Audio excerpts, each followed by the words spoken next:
আসসালামু আলাইকুম। Hello everyone, সবাই কেমন আছেন? আশা করি সবাই ভালো আছেন এবং সুস্থ আছেন। আলহামদুলিল্লাহ, আপনাদের দোয়ায় আমি অনেক ভালো আছি। বিগত অনেক দিন পর আমি আপনাদের সামনে একটা ভিডিও নিয়ে চলে আসলাম। তো কেন এতদিন আমি ভিডিও দিতে পারি নাই, কি সমস্যার কারণে দিতে পারি নাই, কি হয়েছে আমার চ্যানেলে, তা আজকে আপনাদের সঙ্গে বিস্তারিত আমি শেয়ার করব।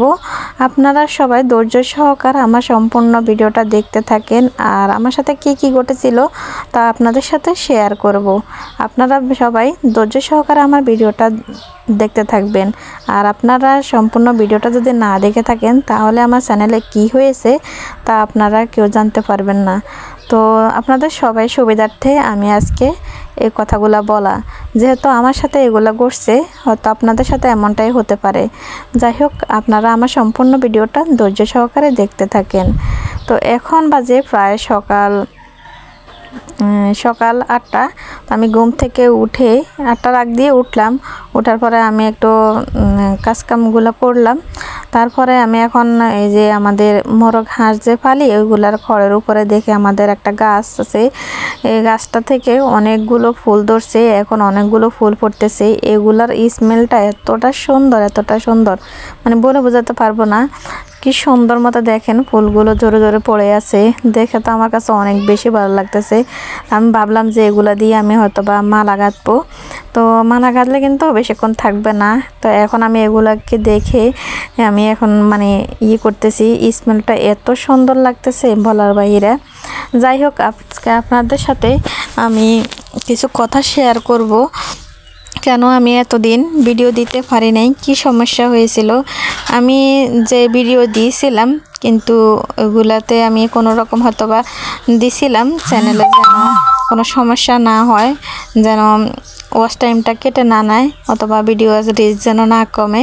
যার কারণে আমি মাঝে মধ্যে একটা সপ্তাহে একটা লং ভিডিও দিতাম আর হয়তো বা শর্ট ভিডিও মাঝে মধ্যে দিতাম। কিন্তু আমি দেওয়াতে আমার ভিডিও দিতাম না, কিন্তু এই সমস্যার কারণে আমি দিছিলাম যেন কোনো সমস্যা না হয়। কিন্তু আমি দেওয়াতে কিন্তু আমার কোনো ডলার জমা হয় নাই। তো কেন এতদিন আমার এই সমস্যাগুলো হয়েছে আজকে আপনারা শুনতে পাবেন। তো আমার চ্যানেলে কি হয়েছিল, আমার 4000 ওয়াচ টাইম আমার সম্পূর্ণ হয়েছিল। হওয়ার পরে আমি নিজেই চ্যানেলের কাজগুলো আমি আর আমার ভাগিনা দুজনেই শুদ্ধ আমরা মানে 4000 ওয়াচ টাইম পূরণ হওয়ার পর আমরা কাজটা করলাম। হ্যাঁ, তারপরে 4000 ওয়াচ টাইম পূরণ হওয়ার পর আমরা এর জন্য মনিটাইজেশন অন করলাম। তো ধাপে ধাপে যে কাজগুলো আমাদের করার দরকার আমরা করছি, করার পরে আলহামদুলিল্লাহ সব কিছুই সম্পূর্ণভাবে হয়েছে।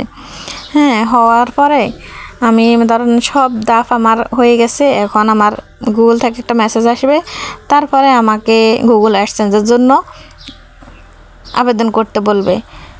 তারপরে আমি আমার বাগিনা শুদ্ধাই মানে আমার বোনের ছেলে, ও আবার মোটামুটি মোবাইল সম্পর্কে ভালোই বুঝে।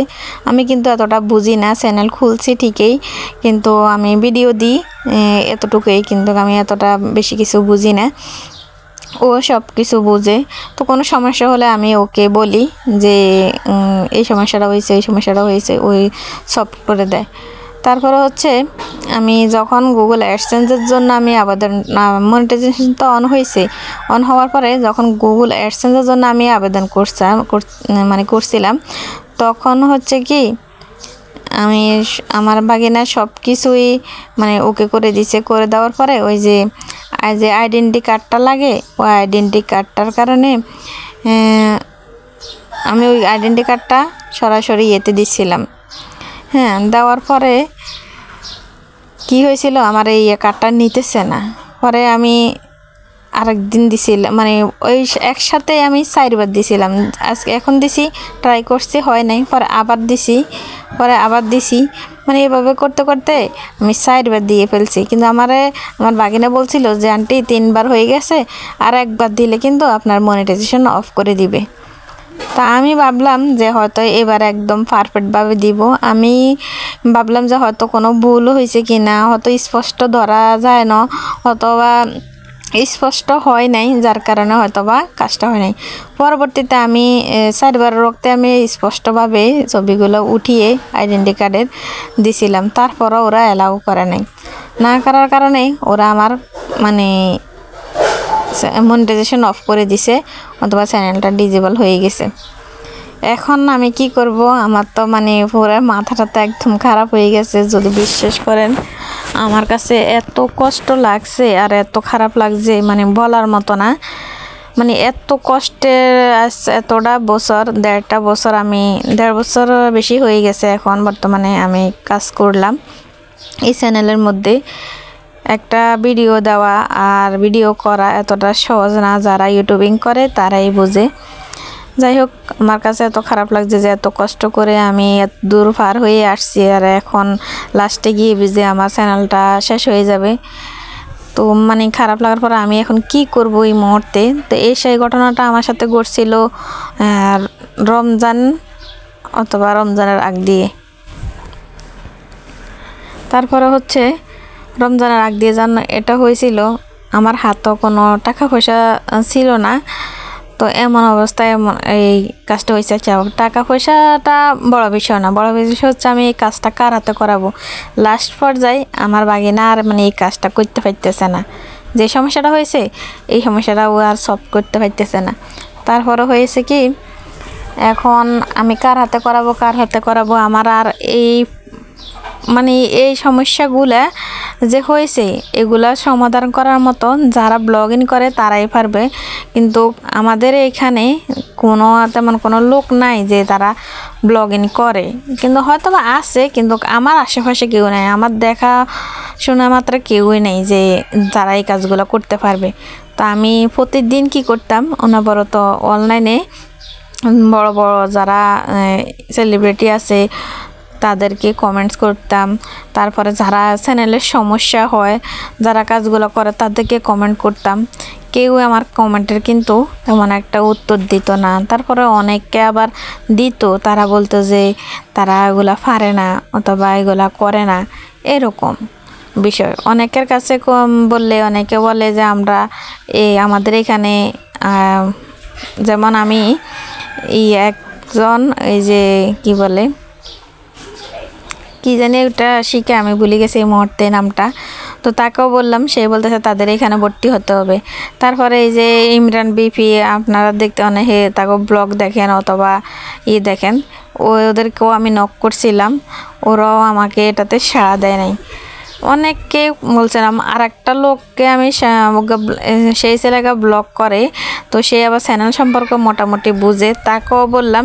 সেও আমাকে বলছে যে কি অনেক অ্যামাউন্ট লাগবে। ওই বিষয়ে আমি এখন বর্তমানে নাই বলি, তার সম্বন্ধে আমি আপনাদের সঙ্গে একটা ভিডিও বানাবো যে সে যে এত বড় একটা ধান্দাবাজ, সে যে মানে আমার কাছে এত বড় একটা অ্যামাউন্ট চাইছে বলার মতো না।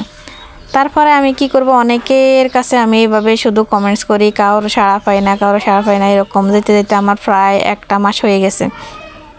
1 মাস হওয়ার পরে আমি মানে আর কোনো উপায় পাই না। তো পরে কিন্তু আমি হাল ছাড়ি নেই, যেটা সত্যি কথা, আমি হাল ছাড়ি নেই। আমার কাছে একটা আত্মবিশ্বাস আছে যে আমি কাজটা হয়তো কোনো না কোনো এক সময় করতে পারবো।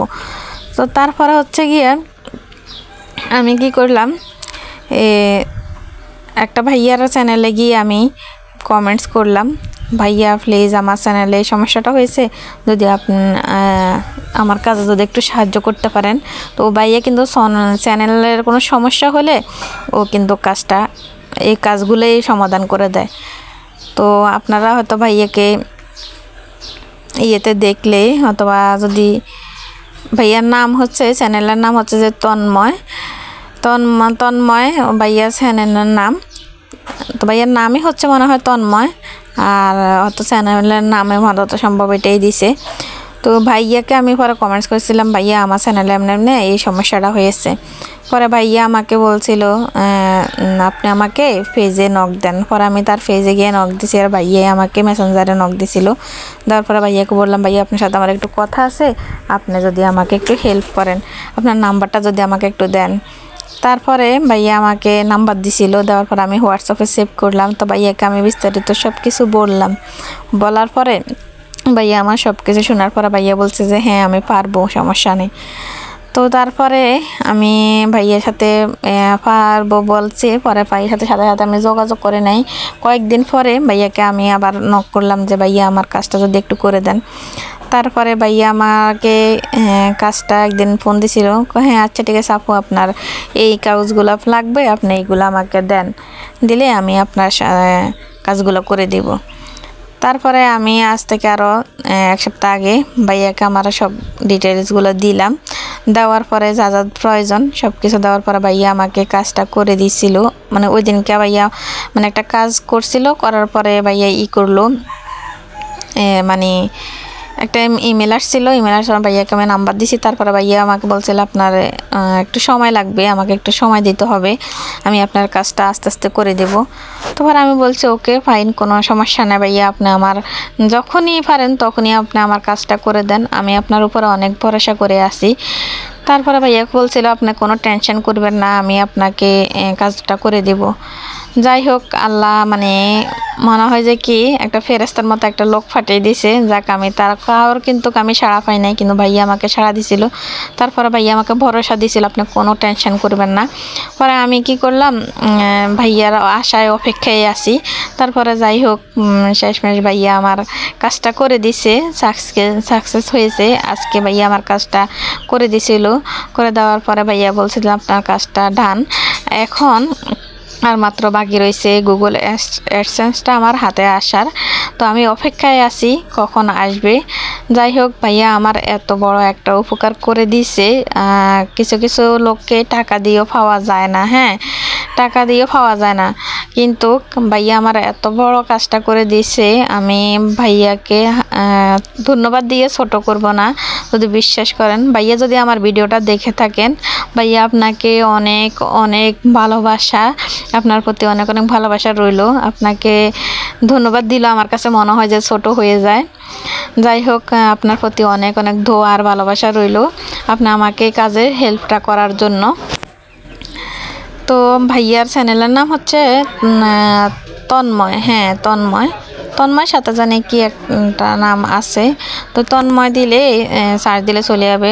তো আপনাদের যদি কারো কোনো সমস্যা হয় তাহলে আপনারা ওই তন্ময় গিয়ে তন্ময় চ্যানেলে সার্চ দিয়ে তারপরে দেখবেন, হয়তো অনেকে চিনতেও পারেন, উনি কাজটা করে দেবে। আমি আসলে ও যে আমার এই কাজটা করে দেবে কখনো কল্পনা করি নাই। ওকে কি বলবো, আমি আসলে বলার ভাষা খুঁজছি, আমি এতটা টেনশানে ছিলাম বলার মতো না, এই আর কি। তো শেষমেশ আমার কাজটা হয়ে গেছে। আর এদিক দিয়ে দেখতেছেন এই বক্সটাতে আমি একটা আমার হাতের আংটি রাখলাম, কিন্তু আর আংটিটা কই রাখলাম আমি খুঁজে পাচ্ছি না। তো আমি মানে ভাবছিলাম যে ওইটার ভিতরে রাখছিলাম, ওই ব্যাগটার ভিতরে দেখতেছেন অথবা, কিন্তু ওইটা তো নাই। তারপরে এই বক্সটাতে আমি রাখলাম, আমি কিন্তু আমার একদমই মনে নাই। আমি তো কি করলাম, খুঁজতে খুঁজতে আমি একদম পাগলের মতো হয়ে গেছি। যদি বিশ্বাস করেন আপনারা, ওই মুহূর্তে আমার ভিতরে কেমন কাজ করছে, কতটা টেনশানে ছিলাম আমি একমাত্র জানি। আমি মানে কি বলবো, আমি তো আল্লাহরে ডাকতে ডাকতে একদম ইয়ে হয়ে গেছি। তারপরে যাক আলহামদুলিল্লাহ, আল্লাহ মিলাইছে, আল্লাহ তারপরে আমি পাইছি জিনিসটা। আমি যে বক্সটার ভিতরে রাখছি আমি কিন্তু আমার মনে ছিল না। যাই হোক, পরে অনেক খুঁজতে পরে আমি পাইছি। অনেক বেশি টেনশনে ছিলাম, আর বর্তমানে তো জানেন স্বর্ণের কি দাম, কি একটা অবস্থা। পরে এখন এদিক দিয়ে মেশিনটা দেখতেছেন, আমি এদিক দিয়ে একটু বোকামি করলাম। আমি ভাবলাম যে আমার ভাইয়া এই ইয়েটা দিল রসুন ব্লেন্ডার করার জন্য। তো পরে আমি রসুন ব্লেন্ড করতাম গেছিলাম, কিন্তু রসুন ব্লেন্ড হয় না। এলে মানে এটা হচ্ছে যে শুকনো জাতীয় কোনো জিনিস, গুঁড়ো করার জিনিস। তারপরে আমার ভাইয়া আমাকে বলল, আরে বোকা তুই ইমান জানাস না, এটা তো রসুন ব্লেন্ড করার না, এটা তো হচ্ছে মশলাপাতি গুঁড়ো করার। যাই হোক, এখন মেশিনটা ভালো হয়ে আছে কিনা জানি না, হয়তো আবার চালু করলে বলতে পারবো ভালো আছে কিনা জিনিসটা। আমি যখন এই জিনিসটা ইউজ করছিলাম তখন যখন পানি দিছিলাম তখন কিন্তু মেশিনটা চালু হয় না, মানে আস্তে আস্তে মেশিনটা ড্যামেজ হয়ে যায়। এখন মেশিনটা বর্তমানে কী অবস্থা আছে জানি না, যদি চালু করি তাহলে বুঝতে পারবো ভালো আছে কি না। তো আজকের ভিডিওটা এই পর্যন্তই। যদি আমার ভিডিওটা ভালো লাগে থাকে আপনারা আমার পাশেই থাকবেন, একটা লাইক দিয়ে চ্যানেলটা সাবস্ক্রাইব করে থাকবেন। তো সবাই ভালো থাকবেন, সুস্থ থাকবেন। আল্লাহ হাফেজ।